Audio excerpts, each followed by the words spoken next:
हम अध्ययन करेंगे वन्य जीव संरक्षण अधिनियम 1972, एक्ट नंबर 53 ऑफ 1972 की धारा 6, अध्याय 2 की धारा 6, राज्य वन्य जीव बोर्ड का गठन। उपधारा 1, राज्य सरकार वन्य जीव संरक्षण संशोधन अधिनियम 2002 के प्रारंभ की तारीख से 6 माह की अवधि के भीतर, कितनी अवधि के भीतर? 6 माह की अवधि के भीतर जब यह संशोधन हुआ उसके तारीख की, और एक राज्य वन्यजीव बोर्ड का गठन करेगी जो निम्नलिखित सदस्यों से मिलकर बनेगा। एक तो राज्य का मुख्यमंत्री और संघ राज्य क्षेत्र की दशा में मुख्यमंत्री या प्रशासक क्या होंगे? अध्यक्ष होंगे। वन और वन्य जीव का भार साधक मंत्री उपाध्यक्ष होगा। राज्य विधानमंडल के 3 सदस्य और विधानमंडल वाले संघ राज्य क्षेत्र की दशा में उस संघ राज्य क्षेत्र की विधानसभा के 2 सदस्य। राज्य सरकार द्वारा नाम निर्दिष्ट किए जाने वाले वन्य जीव से संबंधित गैर सरकारी संगठन हैं, उनका प्रतिनिधित्व करने वाले 3 सदस्य।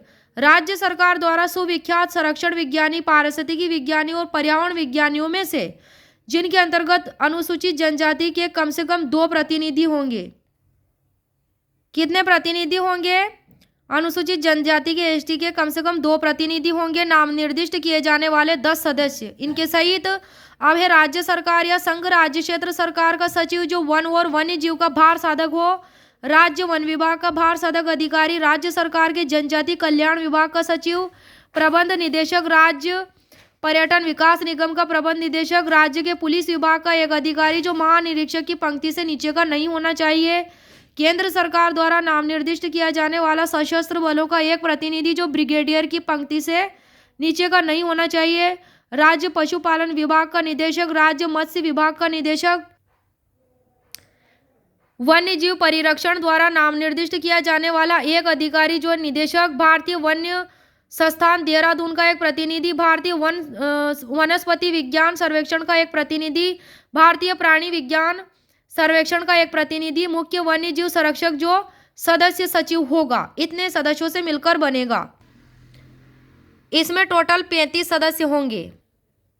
इस प्रकार राज्य वन्यजीव बोर्ड का गठन होगा। अब उपधारा 2 कहती है धारा 6 की कि पदेन सदस्य से भिन्न इससे अलग सदस्यों की पदावधि और उपधारा 1 के खंड घ और ङ में निर्दिष्ट रिक्तियों को भरने की रीति तथा अनुसरण की जाने वाली प्रक्रिया ऐसी होगी जो विहित की जाए।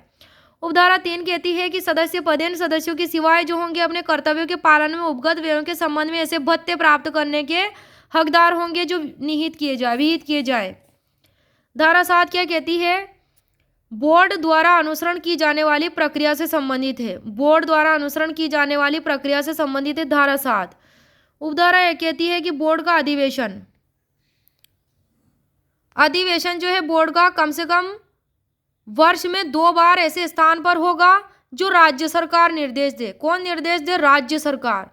उपधारा 2 कहती है धारा 7 की कि बोर्ड अपनी प्रक्रिया स्वयं विनियमित करेगा।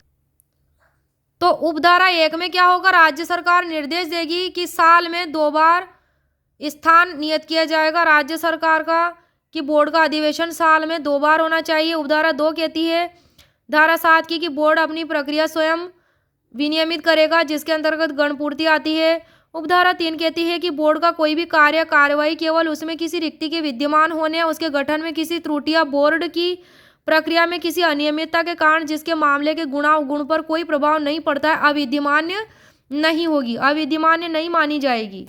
अब आती है अध्याय 2 की लास्ट सेक्शन धारा 8, राज्य वन्यजीव बोर्ड के कर्तव्य जो क्या होंगे? राज्य वन्यजीव बोर्ड का कर्तव्य राज्य सरकार को उन क्षेत्रों के चयन और प्रबंध के बारे में जिन्हें संरक्षित क्षेत्र घोषित किया गया है। कौन से क्षेत्र? जिन्हें संरक्षित क्षेत्र घोषित किया गया है। वन्य जीव और विनिर्दिष्ट पादपों के परिरक्षण और संरक्षण के लिए नीति निर्धारण करने में, किसी अनुसूची के संशोधन से संबंधित किसी विषय के बारे में, जनजातियों और अन्य वनवासियों की आवश्यकताओं तथा वन्य जीव के परिरक्षण और संरक्षण के बीच सामंजस्य स्थापित करने के लिए किए जाने वाले उपायों के संबंध में, वन्य जीव के संरक्षण से संबंधित किसी अन्य विषय के बारे में जो राज्य सरकार निर्दिष्ट करे सलाह देना होगा।